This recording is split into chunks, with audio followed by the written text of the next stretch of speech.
All right, take two. You ready? And action. Adrian, you're here. We're here. I'm really excited to have you here. Thank you for having me, first off. Oh, my pleasure, my pleasure. Thank you for taking the time off to come and hang out. So, firstly, we don't know each other, which is odd. Yeah, we run in the same, we know all of the people that we know, like we're close to, like, so we're in these same bubbles, these same circles, but we've just never met. Yeah. You are a radio personality at KLUC. Yes, so I am the executive producer and co-host of the Chet Buchanan Show on 98.5 KLUC. Okay. Also, the Odyssey is our parent company. Odyssey Las Vegas is our cluster. So Mix 94.1, Q. We got the sports station, news station. So I do some stuff for our sports station too. The Bet with the Las Vegas Aces and all the UFC and boxing and Raiders and all this different stuff too. So I kind of go back and forth on the music side to the sports side as well. Yeah. And then separately, also have a show of my own, my little platform, my little baby called Unlikely. Yeah. So you're busy, man. We try to be. All right. This is my thing. I do two things. I shoot video and I do a podcast, and I feel like my head is gonna spin off into space. How do you manage being that busy all the time? First off, you are very busy as well. So I just want to say something because he's like, I only do two things. You do them very well, and it seems like you're always on and popping, which is a good thing. Thank you for saying that. I try to. It's a great question because I don't think I have the perfect answer to it. Yeah. But in my head, I try to have it structured out. And try to, a lot of things for me is if I write something down, or shout out to sticky notes, if I put that and I type that out and I have that in my head, like that will help me because I'll go to Instagram to see one thing and spend 30 minutes looking at reels on Disney dads or whatever the case may be.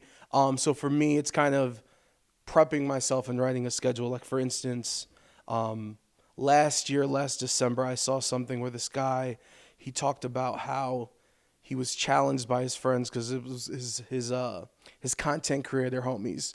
And they were all like, hey, I want all of us in December to post a reel every day. And when I saw that, I was like, that's insane. Yeah. Because I don't have a team. So I'm editing, I'm doing the interviews, I'm blah, blah, blah, blah, blah, putting everything together. So to me, I was like, that's insane. Let's try it. Yeah. Did that last year. Worked out really well for me, honestly. Like even just on Instagram, I saw like a really good increase in numbers and stuff. But I also was like, you end the year like the way that you want to go into the next year. Yeah. And you kind of represent what you've been doing this entire year by closing it out, by working. You know what I'm saying? Like people can take vacations and peace of mind and relax. Like all that's important. But to me, I was like, yo, let's do that.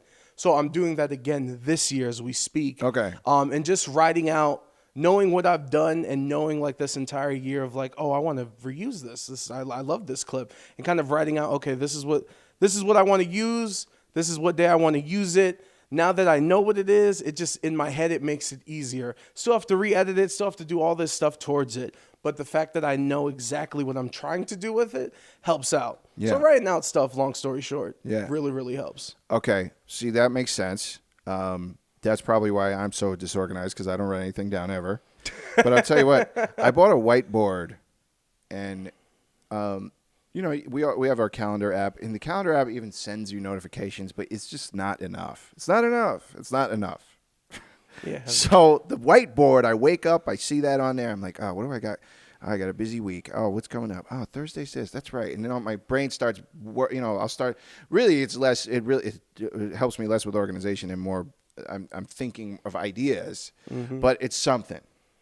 So, being that we're already in this topic, though, I've heard that same thing. The thing that you're talking about, the post a reel every day or post a TikTok every day or whatever. I actually challenged my friends to do that some years ago. They didn't do it. It's all good. I'm not bitter. Come on, guys. Come on, guys. Guys try that it. people You I don't always gotta talk to try anymore. it. Come on.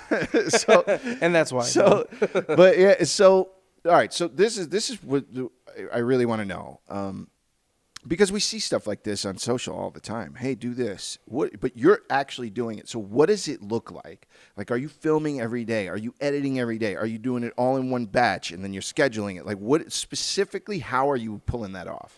So, it's a great question. I am editing every day, every available moment that I have. Because I'm also a father. I have a 6-year-old son. Shout out to Sire. I love you, Papa. Yo, shout out to Sire. Yeah, shout out to him, young king. So the free time and just trying to learn how to balance is a difficult thing. But again, for me, just doing it 2 years in a row, this December thing specifically, of doing a clip every day. Last year was very like run and gun of trying to remember stuff. This year, I had it in my head. So just knowing what the clip is and not having to watch an interview and kind of being like, I never made a clip out of this. Yeah. And not having that stress and reusing or what's the fancy word for creators? Repurposing content, which is very important. Knowing that I have those and that's kind of like the base has kind of helped me a lot. But there's a whole bunch of editing in my hopes, in my head. The Friday night, the Saturday, the Sunday, the weekends is really like people may be thinking of, oh, we about to go get lit this weekend. Yeah. To me, it's like, oh, I have 3 hours where I'm not at work, so I can edit and try to get as much videos done as possible to kind of have everything bankrolled and banked. Like, for instance, today, have a lot of stuff going on. So I already have things scheduled for today, so I don't have to worry about today. Where now all I have to worry about is getting stuff done for the following days because I'm trying to do this every single day. Granted, outside of just December, throughout the year, I've kind of learned that I don't need to post every day. Yeah. Every couple of days, depending, or Monday I'll do it, Tuesday maybe not, Wednesday for sure, Friday, whatever the schedule is, where it doesn't need to be a specific thing I'm trying to achieve of posting every day. Yeah. Makes it a lot easier too, because coming into it, and I'm still fairly new, this idea of like how to be successful on YouTube and stuff is kind of like you got to feed the algorithm and stuff like that, which is true to an extent. But also, like, there's two sides to that coin, whether it's mental health, just being exhausted, whatever the case, just learning that, yo, man, whatever you post is not going to change the world, and the world isn't going to stop. Yeah. Someone's going to post 2 seconds after your clip is posted, and someone's going to post an hour and 2 hours, and being okay with that and just living with the results. Yeah. I love that. I love that mentality of just living with the results, because that can be hard. You work really hard on your content, and once in a while you'll have one and you're like, oh, this is going to be the one, and like it doesn't do what you're expecting or whatever. So it's tough to just accept and live with the results, but it is important. So, but all right. So one more on this topic, and then we can move on. Every day is every day. Mm-hmm. What do you do? Is there a secret that you have for powering through when you're just like, I'm not doing it today. I don't want to do it today. Well, it's funny living with the results, because for me, it's always hilarious. Like, I can show you right now an Instagram that maybe has 50 likes, and then I can show you on TikTok the exact same clip, formatted, hashtags, everything the same. Yeah. And that has 20,000 views Isn't and a that whole bunch of funny? likes. And then That's on wild. YouTube, like, so everything pops. There's been very few videos that have been popping through the entire thing. Right. So what I've used this year is this 30-day thing, is kind of, I've been testing the algorithm. Typically, I like to have a sentence, an emoji, and 3 hashtags. Okay. This time, I'm like writing out a full sentence, then I'm like leaving a space and putting full interview on YouTube, then I'm leaving the space and I'm doing 10 hashtags. This one that I've just posted while we're doing this is literally a set with no hashtags. It's just a sentence of what the clip is. Like, I'm testing all these different things just to see, because that stuff, it's like you're never going to find the true answer. Yeah. But I just like messing around with it to see, and like living with the results of being okay that this one didn't do too good. Yeah. Or being like, hey, man, stop making excuses. It's not the algorithm. I'm not shadow banned. I'm not this. I'm not that. It's just like, hey, man, we got to do better next time. Yes. And there is a next time. Yeah. So it's all right. It's cool. And I'm sorry, I completely blanked on what your answer was of like, or what's your question? It was doing it every day. How do you power through? Is there like a Oh. secret to what mechanism you use to power through when you don't feel like it? And now I know why I said what I just said, because I'm using this as a different test. For instance, I used to be very massive on there needs to be captions. There needs to be captions on it. Yeah. And for some of the videos, it's like, okay, well, if I don't want to fully edit my captions specifically, because because of the little effect that I have on it, I type them all out. Yeah. Instead of doing like the Premiere where it does it for you, because of the font and the way I want it to show up, I don't know how to do it to just automatically set it. So I have to manually do everything. CapCut, brother. That's CapCut, brother. true, but I You gotta also, get on the way there. I have it, I like it because it's a little different.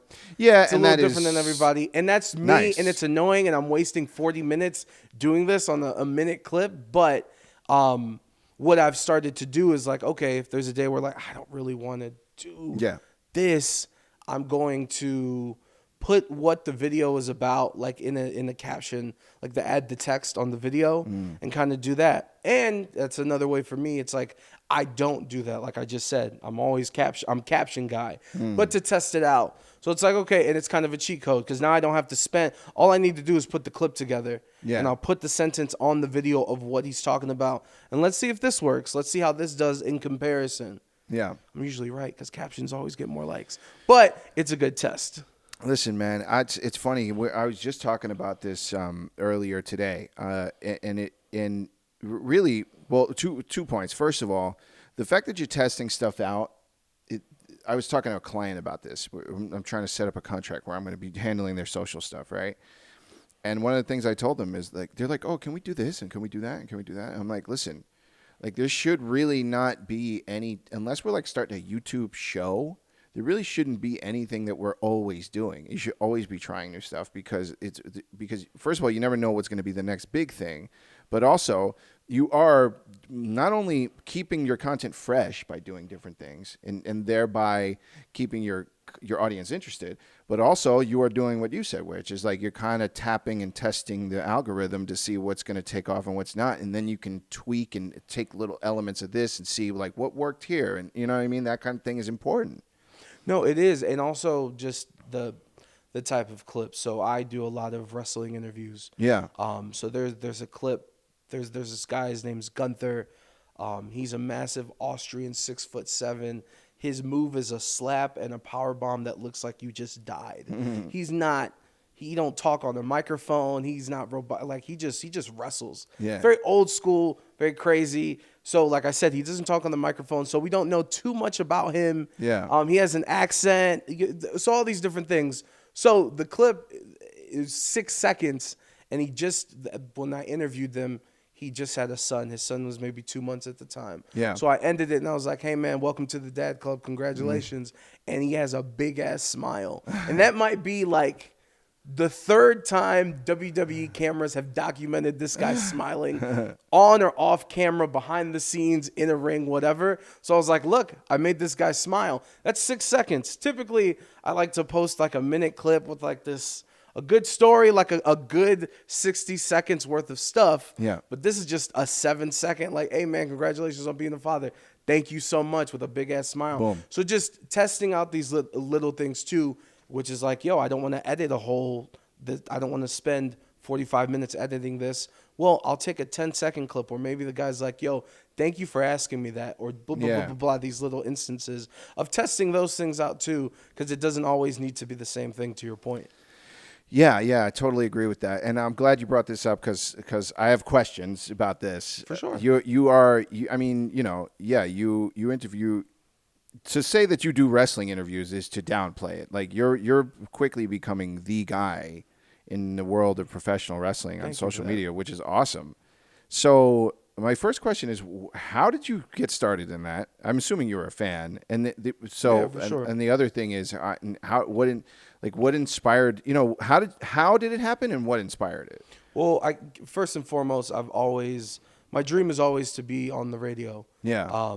Since I was a little kid, I fell in love with sports radio because I'm born in Cleveland, Ohio. Cleveland sports man through and through. My soundtrack to go to sleep was whatever time of the year it was.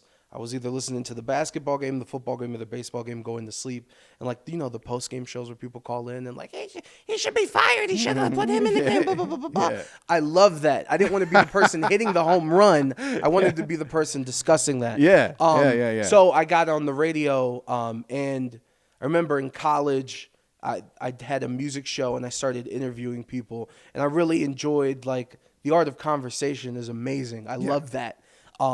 So getting to talk to people about stuff that I truly, truly enjoy, whether it's hip hop, whether it's wrestling, all these different things, is like I try to go after that, because if I enjoy it, I know that it will be engaging because I care.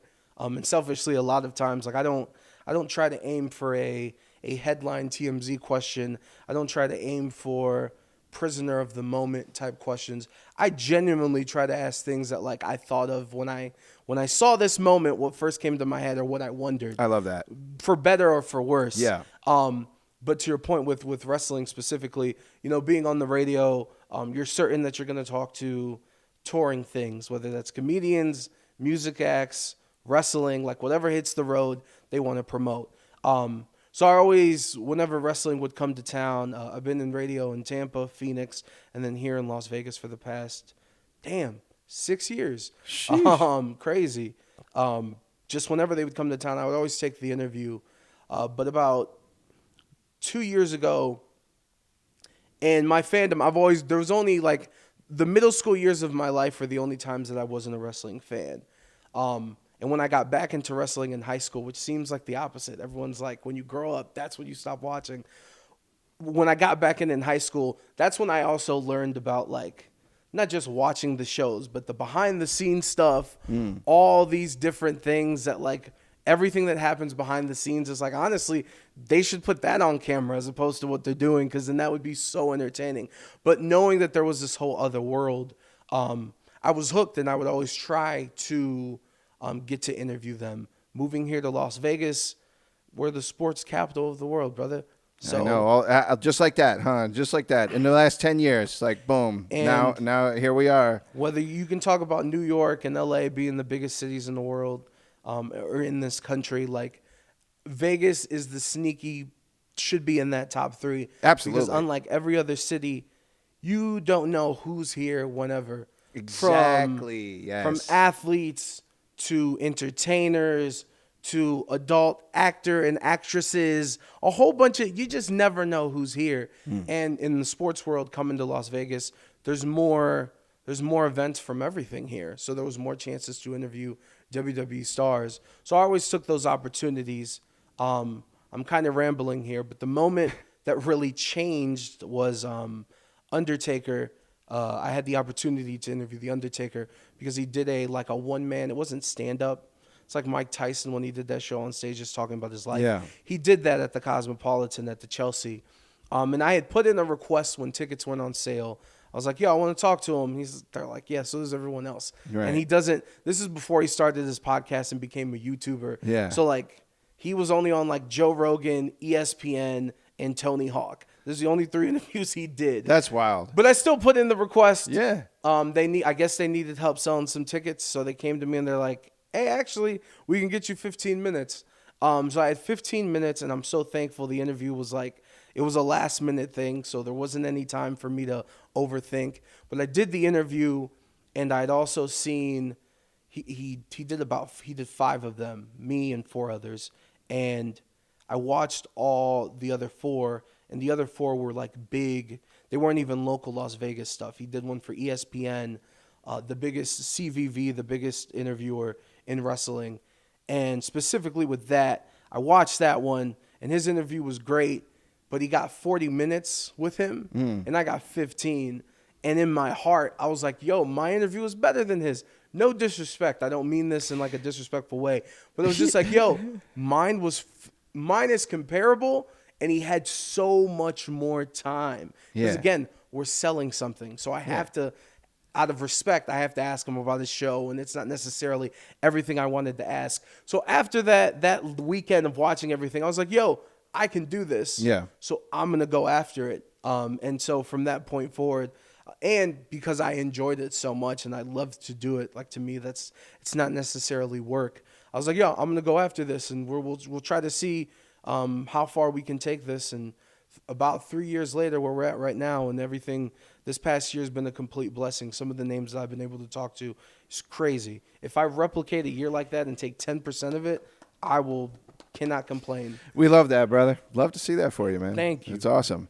We love to see that growth, man. I honestly, man, look, I mean, in the world of media, you know, it's so interesting to watch people like completely to watch it happen for them, right? Like we want that, man. We're working hard to make for it to happen for us. So it's like when you get to see it happen for somebody, it's really exciting. So we already brought up the Undertaker. My next question was going to be, who is your first big interview? So that is the answer to that. When it comes to the wrestling world, yeah, it's probably it's Taker. Yeah, which is awesome. So being that we already talked about that, who would you say in the world of wrestling? Who would you say beyond Undertaker, which is like, you know, it's kind of hard to even get beyond him. He's one of the best.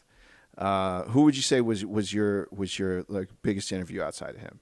Stone Cold Steve Austin. Stone Cold. Because he's another guy who he's done a lot of interviews, but he used to have a podcast, an amazing podcast, and he stopped that about 5 years ago. And he kind of, I respect it. He was done with his podcast, and his podcast was like, it wasn't just like a year stint. It was like I want to say he did it for over 5 years before he stopped.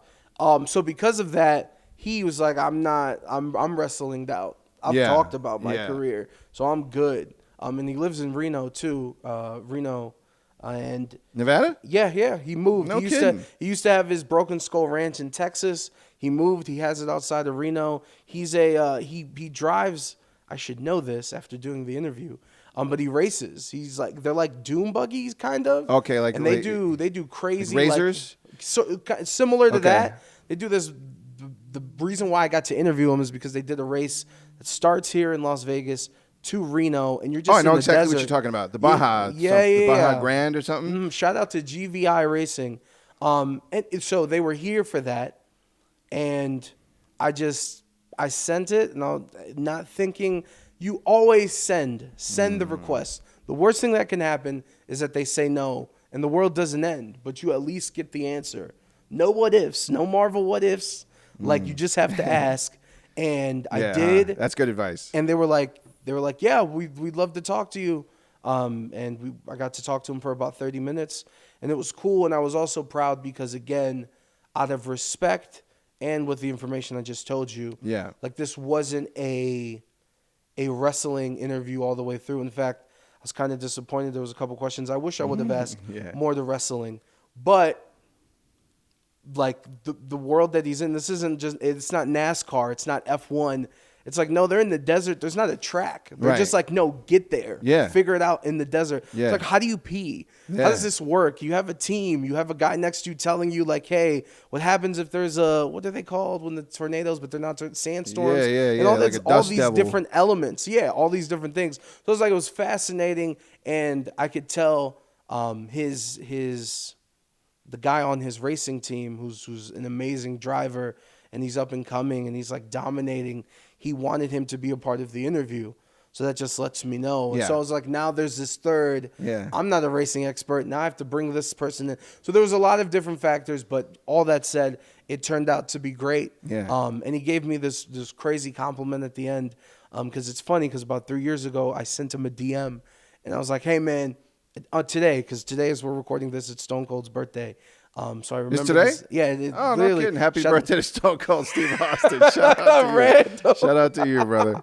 The best birthday plug on your podcast ever. But I sent him a DM out of the blue, and I was just like, hey, man, happy birthday. Have a wonderful day. One day I'm going to interview you, and it's going to be fucking fantastic. Apologies, I didn't ask if we could swear or not.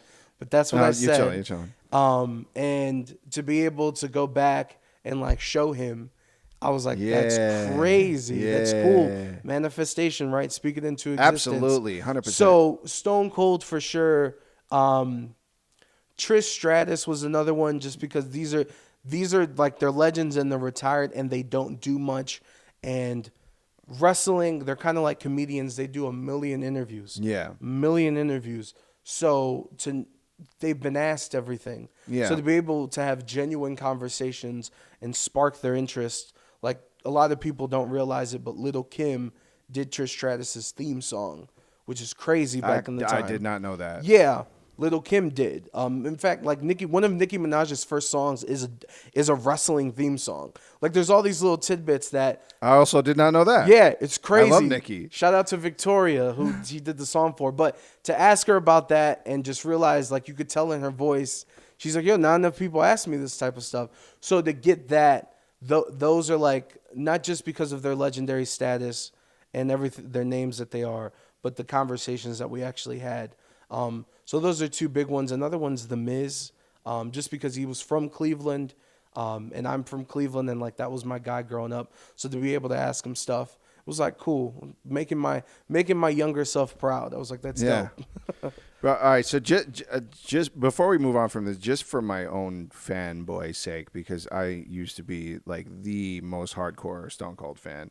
What was it? How'd you feel, man? Like you're about to talk to Stone Cold, you know? Like he's very arguably the greatest of all time. Again, because it's his birthday. And so today, I like all the clips from that interview. I'm just reposting. Yeah. So it brought back the memories of pulling up to the hotel, the resort, Stone Cold, please, the private island that he was staying.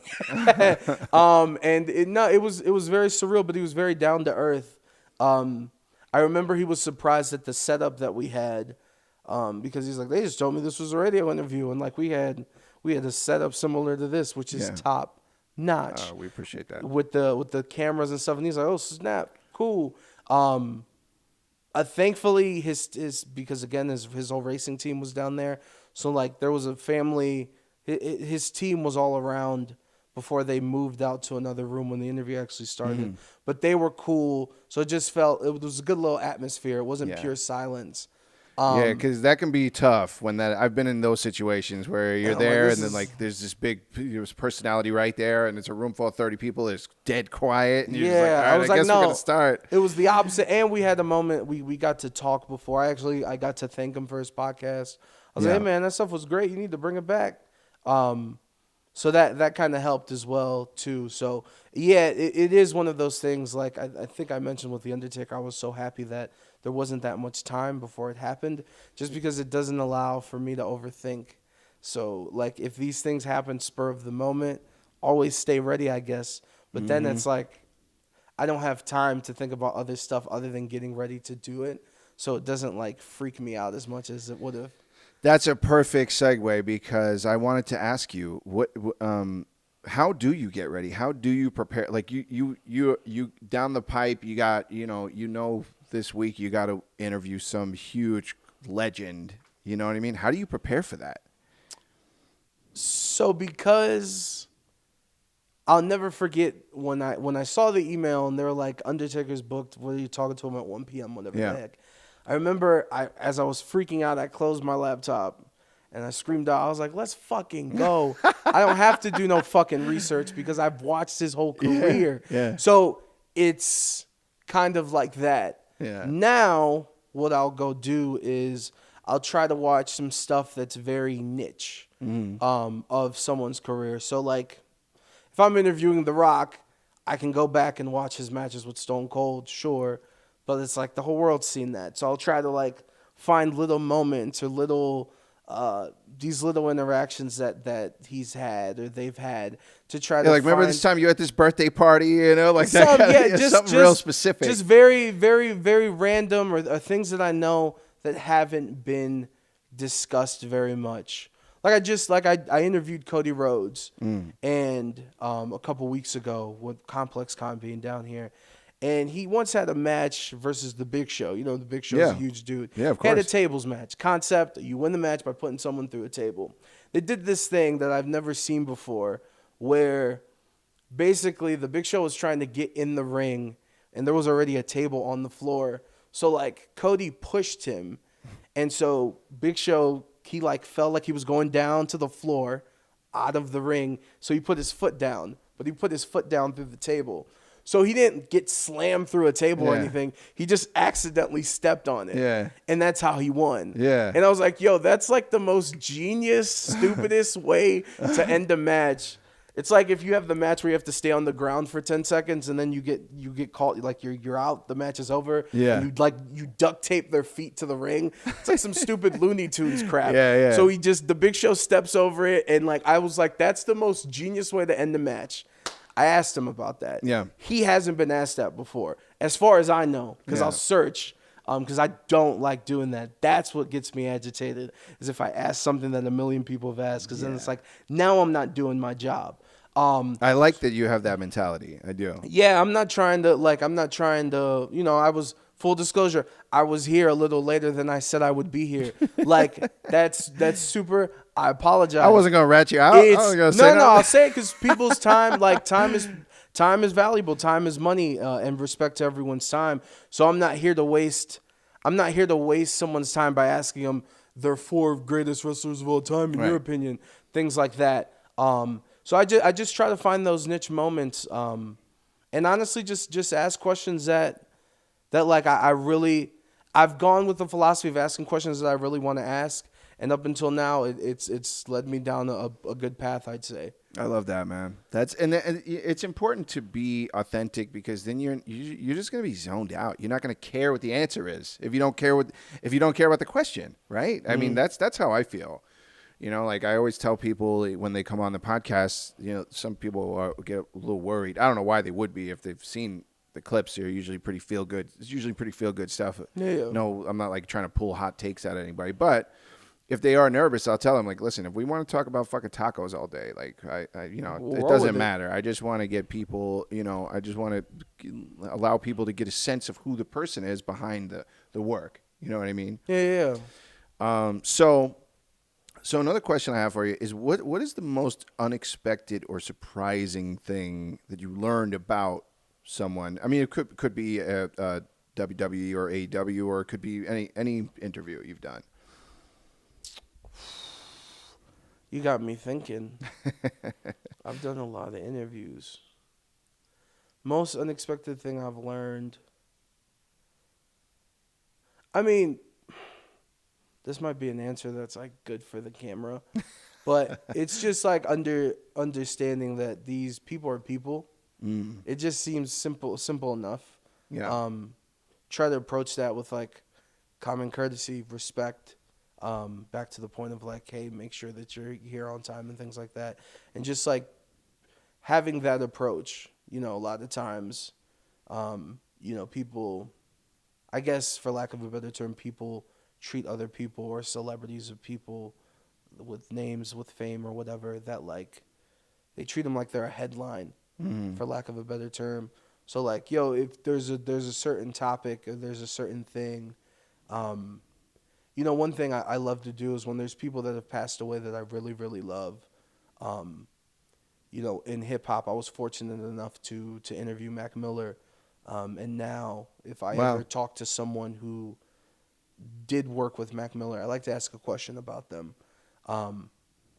Before I do that, and I've done that in wrestling too with Bray Wyatt, may both of those people rest in power that I just mentioned, I will make sure before we start the interview, like I'll ask them, is that okay? Yeah. Because like I don't know the relationship that you had with the person I'm about to ask you. Right. You guys might have been best of friends, or hey man, today's not the people go through things. People of course. have good days, people have bad days. So just having that approach, having that common courtesy, and having that respect. And I think, I'm a goofy, I try to, just like your podcast is good vibes and stuff, I try to think of myself as having those. So, this year I really hit the jackpot with Kendrick and Drake going at it. Because, we talk about these certain things that you're on a wrestling interview and then the interviewer is arguing with the wrestler because the wrestler likes Drake and I love Kendrick, or vice versa. These little things that like you may, just by opening up that part of their personality that they don't show on camera when they're performing in the ring or performing on stage, whatever the case, like those are those type of moments. So just like having the respect and approaching them as like a human. Like sometimes you have to talk about tacos and that's cool, bro. Yeah. It doesn't have to be like, what is your thoughts on blah, blah, blah, blah, blah. Like, it doesn't have to be that intense. Right. You're a human being. You're not my source. Like exactly you said. You're not my source or my big break. You know what I mean? Like we're two people. So yeah, I love that mentality. So that's a good segue into so being that a lot, most of what you're putting out there is good vibes and treating people with humanity and kindness. Has there ever been an interview you've done that went horribly wrong? The worst interview I've ever done was with Blueface. It was during the pandemic. Blueface the rapper. Yes. Okay. It was during the pandemic. So that's so funny that how fast you said that. No, because I know because it hasn't happened. It hasn't happened much. Yeah. So I've also worked in hip hop radio because I know I mentioned Mac Miller and like all these different names. So during the pandemic, there was a lot of Instagram live videos, which was the solution to stuff for everybody being at home. So we did one, and he's in the studio, and it was just like the interview was maybe 3 minutes, maybe. Yeah. Just because like he wasn't paying attention, he wasn't looking at the camera. You could hear 20 people in the background. He's in the studio, has his homies around. It's like, bro, I'm not embarrassing myself, and I'm not wasting my time. Right. So right. I'm out of here, bro. Thanks for the time, and kept it pushing. That's awesome, man. Pretty much worst interview ever. And bro, hey, man. Shortly after, I was not at that radio station anymore, and shortly after, his music was never played at any radio stations anymore. That's a big. So fact. that one is definitely like the worst one. Yeah. In terms of like, it just ended quickly and it wasn't a good day. Yeah. The rest of them, like, there's been a couple times where people haven't liked that I've asked a question, but I always try to maintain that I will. There's been a couple times where I even said, it's like, hey, I have to ask this. All I can do is ask you.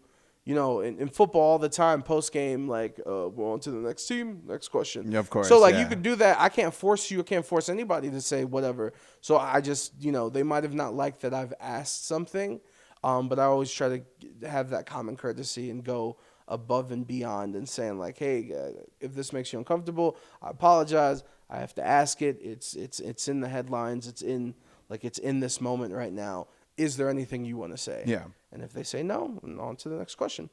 I mean, that makes total sense. And yeah, I mean, it is. I don't know. It's funny for me. I mean, I haven't been doing this very long, but I've worked a lot of interviews. Whether I'm producing them or just filming them. And man, it really is a vibe thing. It's like if you sit down and you vibe with someone, it's going to translate. And if it's just not, if there's no connection there, it's not happening, it's going to be bad, or likely it'll be bad unless the person's like really high level media trained, which some artists are, for sure. Some aren't. and some aren't, as we well know. So I got to ask you who your top 3 MCs are. Ever. Yeah. Doesn't have to be like doesn't have to be the best. Could be just your favorite. Your favorite 3. Jay-Z. Good choice. Kendrick. Okay. And then I always pay respect to Big L. So okay. Wow. Big L. Wow. No one says that usually. Yeah, because I don't listen to rap. There's Fly in the shot, and that's great. And I'm pissed. Yeah, you see them little rats that don't put Big L, little bugs flying into the camera. Learn your history. Big L's the greatest. Okay. Wow. Are you from New York? No. Okay. Cleveland, Ohio, born and raised. Ohio. Okay. So shout out to Kid Cudi, Bone Thugs, Chip the Ripper. These are good choices, man. All right. So follow-up question, favorite Jay-Z album? Reasonable Doubt. That's a good choice. Yeah, I love Reasonable Doubt. My favorite Jay-Z album, hot take, is In My Lifetime, Volume 1. Okay. I love that album. Oh, I think it's a hot take. Salute. Good taste. Yeah, really? Your ears work. I feel like a lot of people will tell you that's his worst album, or their least favorite album. Yeah, that one or Kingdom Come. People will be like, Kingdom Come, yeah. Or even Magna Carta, Holy Grail. That hasn't aged too well. But nah, like that's a decent choice. But for me, Reasonable Doubt. Yeah, Dead Reasonable Presidents, Doubt. all that stuff. Dead Presidents, The Evils, 22 Twos, Brooklyn's Finest. I mean, it's a masterclass. I mean, it's the reason he is where he is, you know? Facts. And it was a debut. Yeah, right. Crazy. 96, man. 96. Probably one of the greatest years in hip hop. I don't remember the albums that came out that year, but it was star-studded. That was a heavy year, man. Yeah, I Outkast, think Roots. Ready to Die, Life After Death came out that year, or was that 97? Might have been 97. No, I think it might have been 96. I It think was the crazy. album came out in 96 and then he died in 97. Yeah. Wait, no, wasn't it posthumous? No, it wasn't posthumous. Whatever. No, it couldn't have been because he had Hypnotized. He was in the music video for Hypnotize. Very sad. We love Big. Big is it's for me. It's you didn't ask, but for me, it's Big and Jay-Z and then whoever else. It doesn't matter who. Like it depends on the week, you know. Well, for me, yeah, like that third one is definitely like that changes all the time. Yeah, I could be like, oh, it's Busta Rhymes, and then it's Big Pun. Oh, it's Ghostface. It's you know what I mean. And that's Like, the way it should be because there's different moods and stuff. So right Yeah. now in the moment, I felt like paying respect, and I was like, Big L was the first. He was the first rapper that made me react to rap the way I would react to a slam dunk contest. So hearing some of the things that he man. said, I looked at it like when Vince Carter went between the legs and dunked and said it's over. I was like, oh, that's what he just did verbally. That's crazy. He said like he used to. he had a line, and I think it was in one of the iconic freestyles. It might have been one of them with Jay.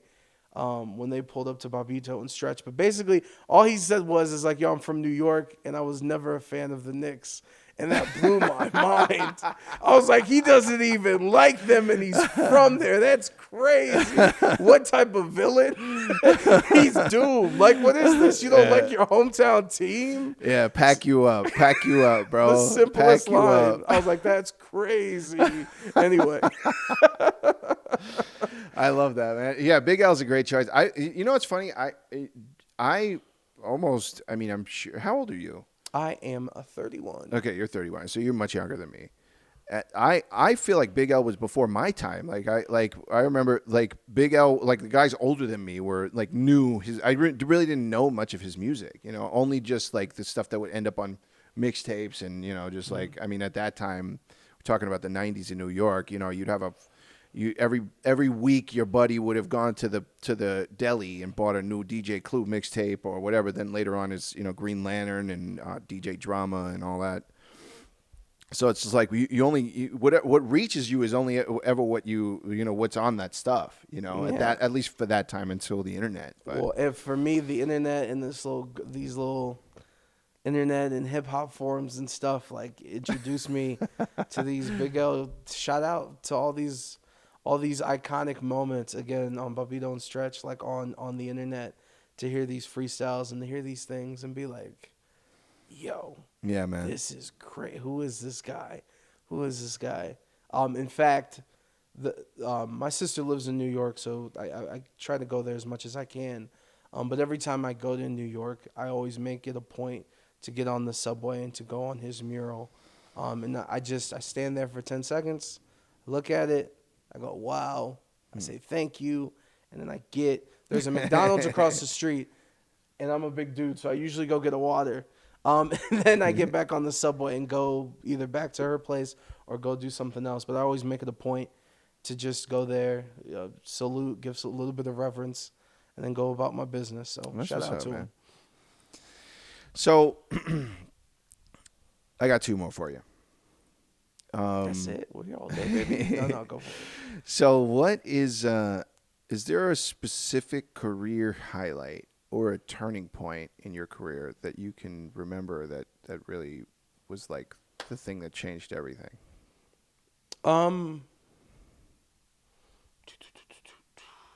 It's a great question. You've asked a lot of great questions. Thank you. Yeah, that's your reel right there. That's you. Don't even tag me in it. That's all you. Make my voice a robot.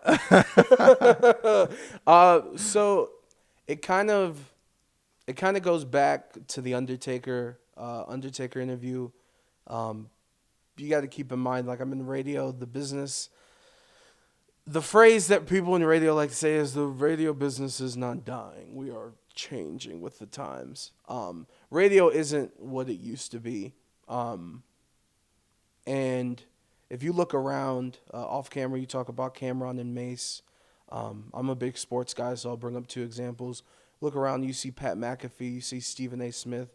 You'll turn on the shows that they're on, whether it's the Pat McAfee show or First Take. You will watch First Take and you will notice that they are on ESPN. And what is ESPN notorious for? The ticker at the bottom to give you the scores all the time. But when you're watching First Take, they'll give you a little bit of the scores, and then it'll say, listen to Stephen A. Smith's podcast on youtube.com/Stephen A. Smith, whatever it is. And if you take another step and you go, oh, snap, this is Stephen A. Smith's podcast from his own production company on his YouTube channel. Like, this is all his. You know what I'm saying? Pat McAfee, the same thing. I mean, the show's on ESPN as a simulcast, but it's on Twitter. It's on YouTube. That's where it started. And they'll have the links to that even when you're watching ESPN. Even Kevin Hart. Kevin Hart's another dude that, like, when I learned that he signs 2 contracts when he does a movie. He'll sign the contract to do the movie. He'll sign the contract to promote it. Because you're going to pay. I don't care that it's my movie and I'm in it. You're still going to have to pay me to put it on my Instagram, because my Instagram has the same or more reach than whatever primetime show on CBS if you want to pay for that commercial. So just like learning and just finding these things out. I think Joe Budden is another person too, of like these people that are taking their work and trying to own it and trying to make it theirs. So I bring up the Undertaker point is like all this stuff's happening in my brain and thinking about radio and thinking about the future and knowing that I could do something of quality that could stand on its own, which propelled me to be like, okay, well, what am I going to do? Which is what started and created Unlikely with Adrian Hernandez. That's the name of the show. I call it a podcast, but it's really not a podcast because I don't really do a podcast where I just talk. It's kind of where you can listen to my interviews. Watch them on YouTube, and don't forget to hit subscribe. But I started that, and I was like, this is mine. This is my baby. I love the name, and the reason it's called Unlikely is because I told you I always wanted to be on the radio since I was a little kid. And that's a good thing that I knew what I wanted to do. It was a bad thing because I didn't care about anything else. So I can show you my report cards where I failed everything, barely passed to graduate high school, to my first semester at community college, flunked out and lost my financial aid because no one told me that you only get the money if you go to school, because they wanted to give me $4,000, $5,000 as a kid, living alone by myself for the first time. Well, of course I'm going to buy all the new games for Xbox. What are you talking about? Yeah. So, like all these situations, just a kid from Cleveland, Ohio, getting to talk to Stone Cold Steve Austin and John Cena and all the biggest names. So that's why I call it Unlikely, because it's also like, yo, if I can do it, and I'm not the most friendliest on camera, you know what I'm saying? I'm not the smallest, but like, you know what I'm saying? But if I can do it, then that means you can do it, and anyone can do it. So that moment with The Undertaker was like the moment where I was like, nah, I can do this. Let's create it. And it doesn't matter how small it is. It doesn't matter if 2 people listen, 200, 2,000, 200,000, like whatever the case may be. It's mine though. Yeah. It's my baby. It's not the radio station I work for. It's not the whatever entertainment place that I do stuff with. No, this is simply mine. Yeah. So that was the moment. And that was the reason behind that. I love that, man. Hey, listen, I dropped out of high school, so look at us. You know what I'm saying? Like that's all I'm going to say about that. You know, we don't have to even go further into that. That's dope. So, all right. So I got one more for you, brother. For young people coming up who aspire to be, who aspire to do interviews with legends, who aspire to be successful radio personalities, who aspire to start their own internet show or podcast. What do you say to them? Create. Just have it exist. It needs to exist, whether it's good or bad. Do not be afraid of the results. Don't care about any of that stuff. Be more concerned that you can put the input. You can bang out these episodes, do whatever you're trying to do to make sure you can stay consistent with that, because consistency is important. But don't worry about the quality. Like as long as you have the approach that every time you're gonna get better, and something's gonna take 1 second faster each time, that will develop over time. But you need to be able to do it. It's like there's a million podcasts. All of them don't last more than 4 months because people don't see the results, or they don't see an income. I've only gotten 10 more followers and I've been doing this for 3 months, and it's a lot of work. And it's like, yo, it is, because it's hard work, and it takes a lot. I am so fortunate of the success that I've had, because there are so many different people who interview wrestlers. So like, you cannot think that you're not going to become the Kelsey brothers and have the most popular podcast in the world right off the bat. But you need to have that consistency and that work ethic to put into it, because that's going to be the key. That's what's going to sustain your business, and that's what's going to keep people coming to you. And the more reps, the better that you get. So have something where you can do it, and again, have it and make sure that it's yours, because you can get fired tomorrow. You can get fired next week. And the moment that happens, all that stuff that you were a part of and blah, blah, blah, blah, blah, it's theirs. Yeah. And they'll either delete it or they keep it and you don't get a cent from it. Yeah. So make sure you have something to fall back on. Man, it doesn't even matter if you're like, I don't know, you like to game. So you go on Twitch and you play Madden while you do whatever you want to do. Like, do something. But just do it. Shout out to Nike. That's the advice. Just do it. Love that, man. I love that, man. Adrian, thank you so much for coming on. Please share your socials or anything that you're working on. That I have a question for you. Oh, sure. Because we don't know each other. Yeah. This is like our first time getting to meet, even though we've been in the same place a million times before. I'm curious. Well, obviously, I'm assuming that we saw each other just because of our friends and stuff, and like, you know, the algorithm will be like, you guys should connect. Yeah. Where did you find my stuff, and why did you want me on the show? Well, I've been following you, or we've been following each other for a while on Instagram. I've watched you. I don't know how this happened. It may have happened through Nudia. Do you remember Nudia? Yes, it's weird that she's another person, because when I came, she worked at one radio station, and then she got let go, and then I got hired. Yes. And then she got a job and moved out, and then I moved to where she was at. So it's kind of that, like, we're in the same bubble. Yes. So Nudia was my best friend for years, and I was her content person. Like, I literally would follow her around everywhere with the camera. So I've been to the KLUC, or the what was it? It used to be CBS, now Odyssey, and then there's Kemp. Broadcasting. What was the one? What was in between that? There was another company name. I can't remember. It doesn't matter.